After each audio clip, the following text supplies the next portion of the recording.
Okay, so I feel like I should have started talking about this book first in this video, because when I tell you it had me in a chokehold and I could not put it down, it seriously had me in a chokehold and I could not put it down. This is that book. I would say this is probably like one of my top reads for the month of, or not even the month, for the year. Just a moment. You know, real life. Sorry about that, y'all. Hold on one second.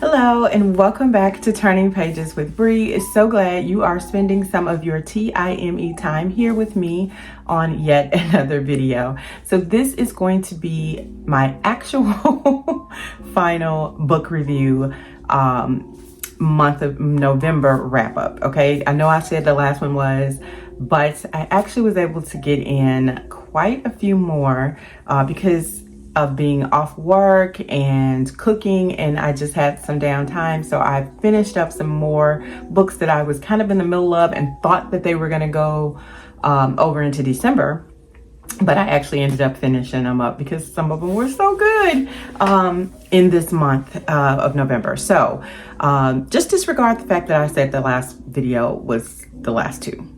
Okay, so I actually finished, and I'm just looking at my iPad. I finished 4 more books. I'll go through real quick and tell you what the books that I finished. The Recipient by Andra J. Cole. The Summer Nanny by Andra J. Cole. Because Love Said So by Aubrey Penn, and Hold You Down by Miss Tracy Brown. Okay, so let's get into this.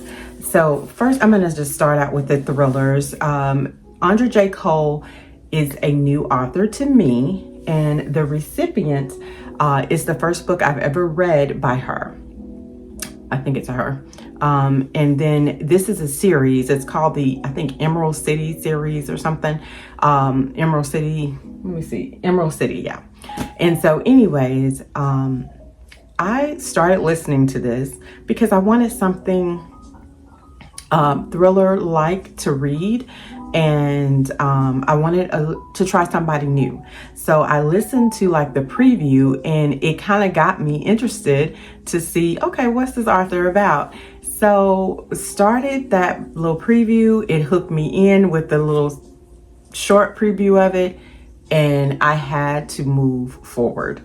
Let me tell you, this author was a really good read. I enjoyed it so much that I wanted to go ahead and pick up the second book in the novel. Started the second one and didn't like it as much.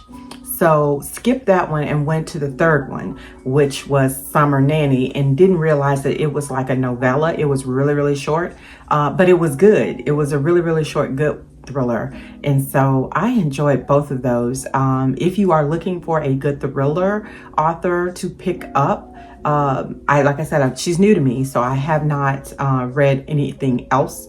Andra J. Cole, The Recipient, that one, it starts off getting, it invites you in on the very first few chapters. You are locked in.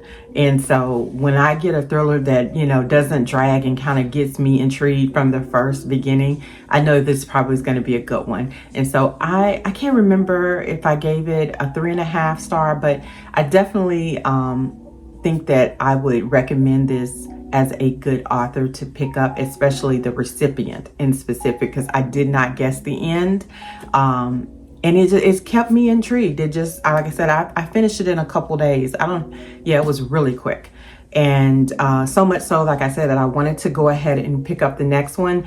But I don't think from what I can tell, they're not interconnected. They are not.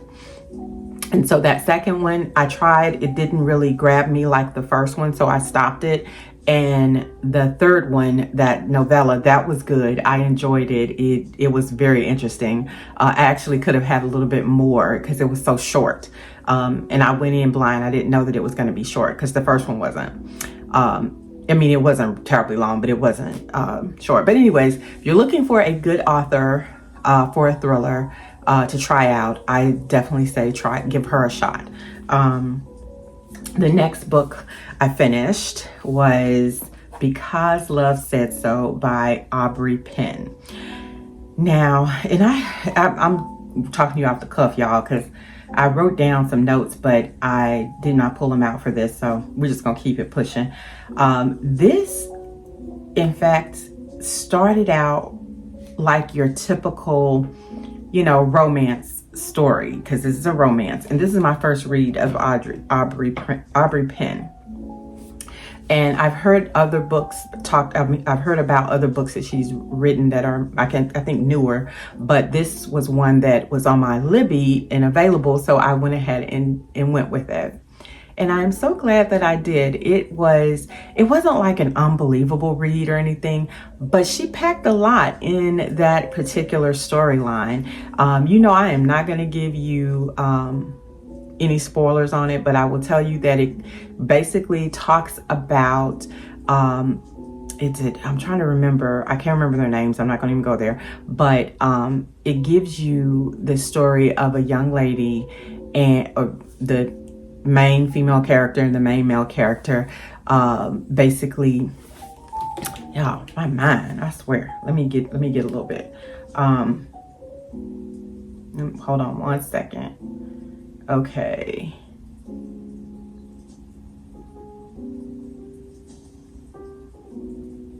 Avian is her name.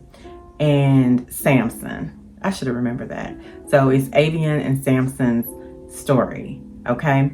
And what happens is she goes out with her cousin. I think it's her cousin or her really good friend, and they go out and she's not really looking for anything serious. She's just going out to have a good time, right?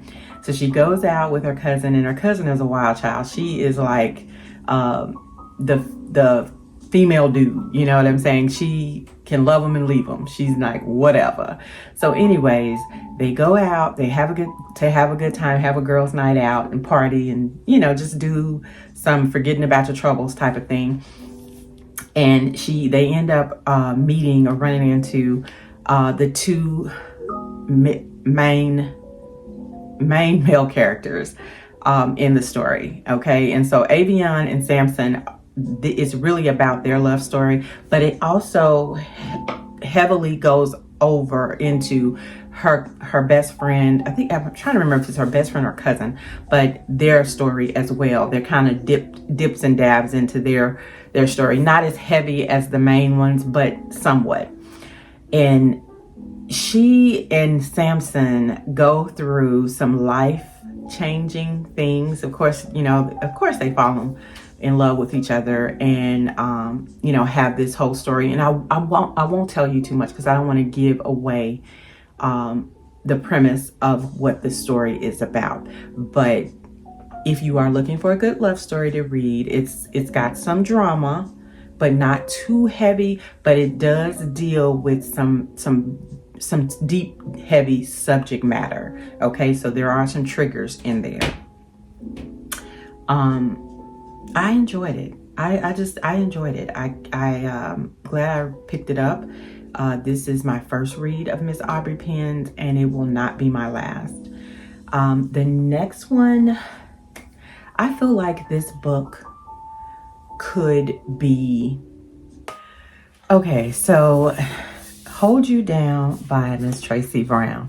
Now, I am not going to give you any spoilers, but I am going to tell you, this is a 6, 7, 8 star read. If you have not picked this up, and if you are considering it, please consider it done.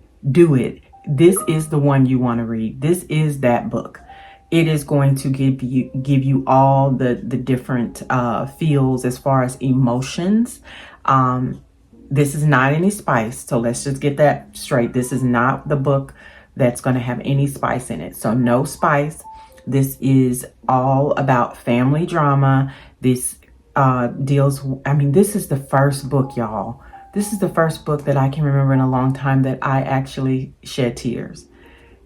It had me that wrapped up into these characters. She did a wonderful job, and the emotions run high. And how invested I got into it and did not realize that I was going to be that invested in it is amazing. Like, I was reading it and not really thinking that I was going to like this book like I did. And when I tell you, I loved the book. This is one of those books I want to read again because it was just emotionally challenging. It brought you into the story heavily. You are invested in their lives and what is going on with them, so much so that you just gotta know. And this was like I don't know. This is a hell of a story. As you can see, it has the two women on the front, which are sisters, and they are polar kind of opposites of each other in how they are in life. What has happened in the beginning of the book, and this is in the synopsis, they are dealing with the loss of their mother. Their mother has passed away, and that draws them more deeply into each other's worlds. They both have sons around close to the same age, and they have different perspectives, heavily different perspectives on life and what to do and how to do it. And one sister is keen on, she's got to have all the things. She's got to have money. She's got to live this lifestyle. She is all about that. And the other one is that basic sister that is just about doing the right thing, making the right choices, being a role model for her son, helping him to become the best that he can be. This is like, I'm not a single mom myself, but for a single mother of a son, this is like hands down a book that you need to read, or you should read. I mean, but even if you're not, I don't even care. You don't even have to be a mother. You don't have to be a boy mom. I happen to be one, so maybe it's why it hits the way it does. It just speaks to me in so many different ways. Not that is my lifestyle in either one of the young ladies, pretty much, but it's just the way that she tells the story, so gripping and so intrusive. It's just the depth of how this takes place and what happens, and how it turned. Like I said, I'm not going to give it to you guys, but I'm going to tell you, you need to do yourself a service and read this damn book. Okay? Read the book and share your thoughts. I don't care who you are, what race you are. This one, Miss Tracy Brown, she did her thing. This is an author that has now passed away, if you don't know. But when I tell you, she blood, sweat, and tears. Like, the first book I read of hers was Brooklyn, and it was really, really good as well. Gripping, challenging, all of that. This one, like I said, y'all, it made me cry. And it's hard to make me cry for a book, to get me that emotional. There's only a few, and this is one of the few. I tell you, please read this book. You are going to thank me. Like, look, this is my gift to you. Thank me later. You need to read this book. You are going to enjoy it tremendously. Okay, so those are all the 4 books that I have read for this week. And this is ending, seriously, ending November. So November is done. I am not reading. I have not and will not be finishing any more books in the month of November. Hopefully you enjoyed this sort of quick wrap up, and I will definitely see you guys on the next one. Thanks for watching.